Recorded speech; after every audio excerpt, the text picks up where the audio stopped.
And now we will begin Esther. Esther chapters 1 through 5. This is what happened during the time of Xerxes. The Xerxes who ruled over 127 provinces, stretching from India to Cush.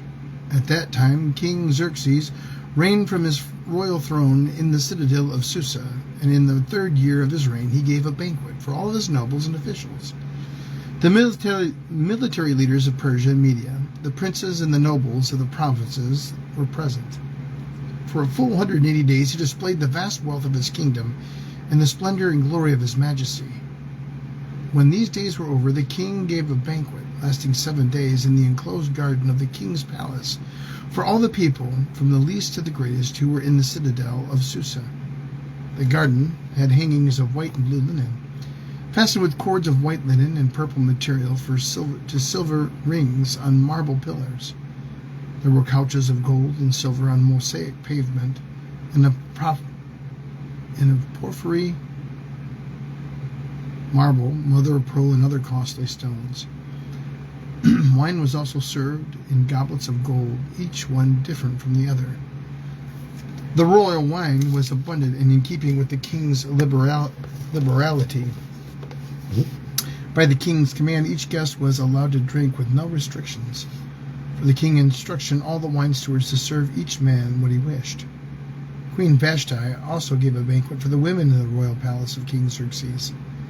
On the 7th day, when King Xerxes was in high spirits from wine, he commanded the 7 eunuchs who served him, Mehuman, Biztha, Harbona, Bigtha, Agatha, Zethar, and Carthus, to bring before him Queen Vashti, wearing her royal crown, in order to display her beauty to the peoples and nobles, for she was lovely to look at. But when the attendants delivered the king's command, Queen Vashti refused to come. Then the king became furious and burned with anger. Since it was customary for the king to consult experts in the matter of law and justice, he spoke with the wise men who understood the times and were closest to the king: Karshena, Sethar, Admatha, Tarshish, Meres, the 7 nobles of Persia and Media, who had special access to the king, were the highest in the kingdom. According to the law, what must be done to Queen Vashti? He asked. She has not obeyed the command of King Xerxes that the eunuchs have taken to her. The Mukman replied in the presence of the king and the nobles, Queen Vashti has done wrong, not only against the king, but against all the nobles and the peoples of the province of King Xerxes. For the queen's conduct will become known to all women, and they will despise their husbands and say, King Xerxes commanded Queen Vashti to be brought before him, but she would not come. This very day, the Persian and Median women of nobility who have heard about Queen's conduct will respond to all king's nobles in the same way. There will be no end of disrespect and discord. Therefore, if it pleases the king, let him issue a royal decree, and let it be written in the laws of Persia and Media, which cannot be repealed, that Vashti is never again to enter the presence of King Xerxes. Also let the king give her royal position to someone else who is better than she. Then, when the king's edict is proclaimed throughout all this vast realm, all the women will respect their husbands, from the least to the greatest. The king and his nobles were pleased with this advice, so the king did as Mehuman proposed. He sent dispatches to all parts of the kingdom, to each province in his own script, and to each people in their own language, proclaiming that every man should be ruler over his own household, using his native tongue. Later, when King Xerxes' fury had subsided, he remembered Vashti and what she had done, and what he had decreed about her. Then the king's personal attendants proposed, let a search be made for beautiful young virgins for the king. Let the king appoint commissioners in every province of his realm to bring all these beautiful young women to the harem at the citadel of Susa. Let them be placed under the care of Haggai, the king's eunuch, who is in charge of the women, and let beauty treatments be given to them. Then let the young woman who pleases the king be queen instead of Vashti. This advice appealed to the king, and he followed it. Now there was in the citadel of Susa a Jew of the tribe of Benjamin, named Mordecai, son of Jair, the son of Shimei, the son of Kish, who had been carried into exile from Jerusalem by Nebuchadnezzar, king of Babylon. Among those taken captive with Jehoiakim, king of Judah, Mordecai had a cousin named Hadassah, whom he had brought up because she had neither father nor mother. This young woman, who was also known as Esther, had a lovely figure and was beautiful. Mordecai had taken her as his own daughter, and when her father and mother had died. When the king's order and edict had proclaimed, many young women were brought to the citadel of Susa and put under the care of Hegai. Esther was also taken to the king's palace and entrusted to Hegai, who had charge of the harem. She pleased him and won his favor. Immediately he provided her with her beauty treatments and special food. He assigned to her 7 female attendants selected from the king's palace and moved her and her attendants into the best place in the harem. Esther had not revealed her nationality and family background because Mordecai had forbidden her to do so. Every day he walked back and forth near the courtyard of the harem to find out how Esther was and what was happening to her. Before a young woman's turn came to go to King Xerxes, she had to complete 12 months of beauty treatments prescribed for the women, 6 months with oil of myrrh and 6 with perfumes and cosmetics. And this is how she would go to the king. Anything she wanted was given her to take with her from the harem to the king's palace.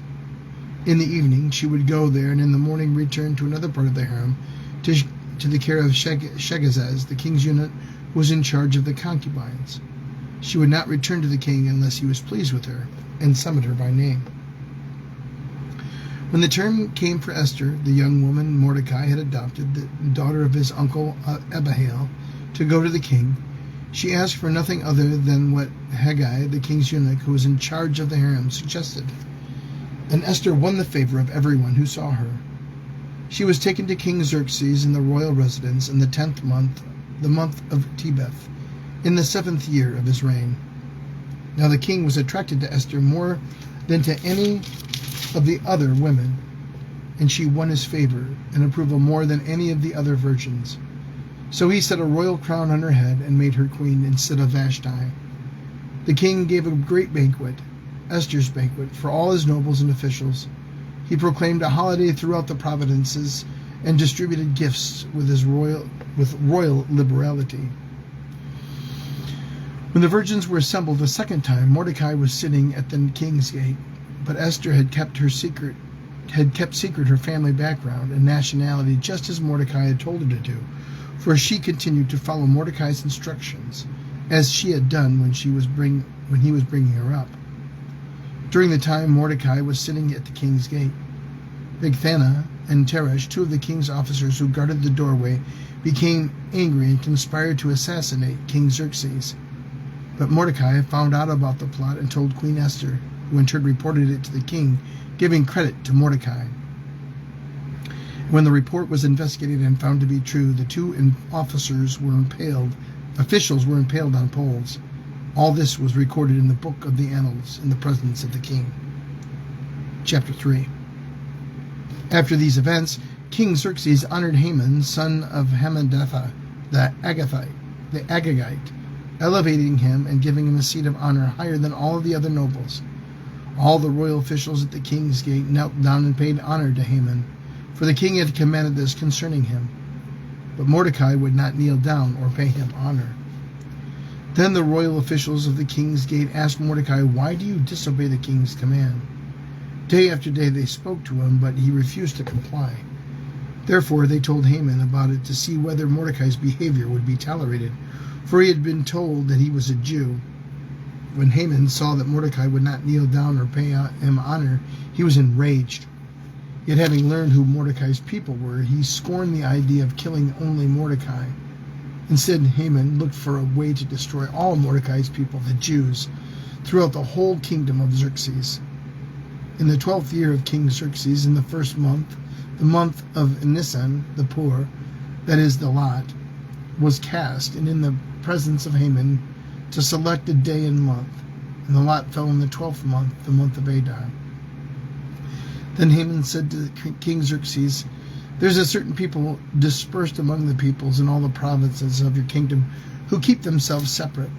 Their customs are different from those of the other people, and they do not obey the king's laws. It is not in the king's best interest to tolerate them. If it pleases the king, let a decree be issued to destroy them, and I will give 10,000 talents of silver to the king's administrators for the royal treasury." So the king took his signet ring from his finger and gave it to Haman, son of Hammedatha, the Agagite, the enemy of the Jews. "Keep the money," the king said to Haman, "and do with the people as you please." Then on the 13th day of the first month, the royal secretaries were summoned. They wrote out, in the script of each province and in the language of each people, all Haman's orders to the king's satraps, the governors of the various provinces, and the nobles of the various peoples. These were written in the names of King Xerxes himself and sealed with his own ring. Dispatches were sent by courier to all the king's provinces with the order to destroy, kill, and annihilate all the Jews, young and old, women and children, on a single day, the 13th day of the 12th month of the month of Adar, and to plunder their goods. A copy of the text of the edict was to be issued as law in every province and made known to the peoples of every nationality so that they would be ready for that day. The couriers went out, spurred on by the king's command, and the edict was issued in the citadel of Susa. The king and Haman sat down to drink, but the city of Susa was bewildered. Chapter 4. When Mordecai learned of all that had been done, he tore his clothes, put on sackcloth and ashes, and went to the city wailing loudly and bitterly. But he went only as far as the king's gate, because no one clothed in sackcloth was allowed to enter it. In every province to which the edict of the order of the king came, there was great mourning among the Jews, with fasting and weeping and wailing. Many lay in sackcloth and ashes. When Esther's eunuchs and female attendants came and told her about Mordecai, she was in great distress. She sent clothes for him to put on instead of sackcloth, but he would not accept them. Then Esther summoned Hathach, one of the king's eunuchs assigned to attend her, and ordered him to find out what was troubling Mordecai and why. So Hathach went out to Mordecai in the open square of the city in front of the king's gate. Mordecai told him everything that had happened to him, including the exact amount of money Haman had promised to pay into the royal treasury for the destruction of the Jews. He also gave him a copy of the text of the edict for their annihilation, which had been published in Susa, to show Esther and to explain it to her. And he told him to instruct her to go to the king's presence, to beg for mercy and plead with him for her people. Hathach went back and reported to Esther what Mordecai had said. Then she instructed him to say to Mordecai, "All the king's officials and people of royal provinces know that for any man or woman who approaches the king in the inner court without being summoned, the king has but one law, that they be put to death unless the king extends the gold scepter to them and spares their lives. But 30 days have passed since I was called to go to the king." When Esther's words were reported to Mordecai, he sent back this answer: "Do not think that because you are in the king's house, you alone of all the Jews will escape. For you, if you remain silent at this time, relief and deliverance for the Jews will arise from another place, but you and your father's family will perish. And who knows but what you have come to your royal position for such a time as this?" Then Esther sent this reply to Mordecai: "Go, gather together all the Jews who are in Susa and fast for me. Do not eat or drink for 3 days, night or day. I and my attendants will fast as you do. When this is done, I will go to the king, even though it is against the law. And if I perish, I perish." So Mordecai went away and carried out all Esther's instructions. Chapter 5. On the 3rd day, Esther put on her royal robes and stood in the inner court of the palace, in front of the king's hall. The king was sitting on his royal throne in the hall, facing the entrance. When he saw Queen Esther standing in the court, he was pleased with her and held out to her the gold scepter that was in his hand. So Esther approached and touched the tip of the scepter. Then the king asked, "What is it, Queen Esther? What is your request? Even up to half the kingdom it will be given to you." "If it pleases the king," replied Esther, "let the king together with Haman come today to a banquet I have prepared for him." "Bring Haman at once," the king said, "so that we may do what Esther asks." So the king and Haman went to the banquet Esther had prepared. As they were drinking wine, the king asked Esther, "Now what is it your petition? It will be given you. And what is your request? Even half to the kingdom it will be granted." Esther replied, "My petition and my request is this. If the king regards me with favor, and if it pleases the king to grant my petition and to fill my request, let the king and Haman come tomorrow to the banquet I will prepare for them. Then I will answer the king's question." Haman went out that day happy and in high spirits. But when he saw Mordecai at the king's gate and observed that he neither rose nor showed fear in his presence, he was filled with rage against Mordecai. Nevertheless, Haman restrained himself and went home. Calling together his friends and Saras, his wife, Haman boasted to them about his vast wealth, his many sons, and all the ways the king had honored him and now had elevated him above the other nobles and officials. "And that's not all," Haman added.